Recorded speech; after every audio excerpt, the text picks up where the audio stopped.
রেস্টুরেন্টের শাহি পরোটা কীভাবে বানাবেন আজকে তা দেখাবো। তো আমি 3 কেজি খামিরের জন্য প্রথমে একটি ডিম নিয়ে নিলাম, এরপর দিয়ে দিব লবণ, এরপর দিয়ে দিছি দুধের গুঁড়া, 3 কেজি খামিরের জন্য 3 চামচ দুধের গুঁড়া এবং 4 চামচ চিনি। এবার দিয়ে দিব 200 গ্রাম সয়াবিন তেল। এবার এগুলো উপকরণ ভালোভাবে মিশিয়ে নিব। মিশিয়ে নেওয়ার পর এবার দিয়ে দিব 1 মগ পানি। পানির সাথে আগের উপকরণগুলো ভালোভাবে মিশিয়ে নিতে হবে। আপনাকে মাথায় রাখতে হবে লবণ জিনিসটা খুবই ইম্পর্ট্যান্ট। লবণ বেশি হলেও সমস্যা, কম হলেও সমস্যা।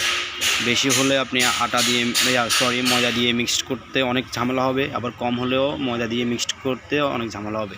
এবার দিয়ে দিব 3 কেজি ময়দা।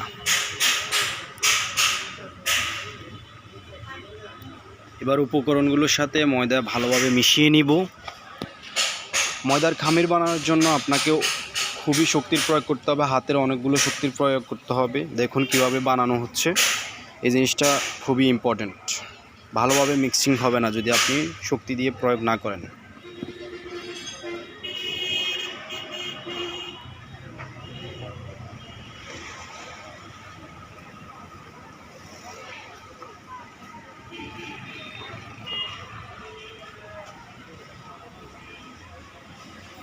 দেখুন খামিরের শেপটা অলরেডি চলে আসছে। যত ভালোভাবে মিক্সিং করবেন ততই আপনার উপকরণগুলো একটার সাথে একটা মিক্সড হয়ে যাবে।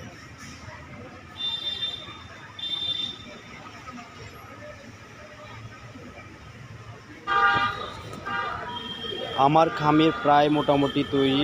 এখন 1 থেকে 1.5 ঘন্টা রেখে দিলে খুব ভালো হয়। যাদের তাড়াহুড়া আছে তারা 20 থেকে 30 মিনিট অবশ্যই ম্যারিনেটের জন্য রাখতে হবে। আমার খামিরের শেপটা তৈরি হয়ে গেছে। এবার পরোটার জন্য তৈরি। খামিরটাকে পরোটার শেপে করে গোল্লা গোল্লা করে পরোটা তৈরি করে নিতে হবে। আর এভাবেই আপনারা চাইলে বাসায়ও রেস্টুরেন্টের শাহি পরোটা বলেন, ঘি দিয়ে ভাজলে ঘি পরোটা বা স্পেশাল পরোটা যাকে বলে, এগুলো এভাবেই তৈরি করে নিতে পারবেন। তো ভিডিওটি ভালো লেগে থাকলে ফেসবুক পেজটাকে ফলো দিয়ে রাখবেন আর ইউটিউব চ্যানেলটাকে সাবস্ক্রাইব করে দিবেন।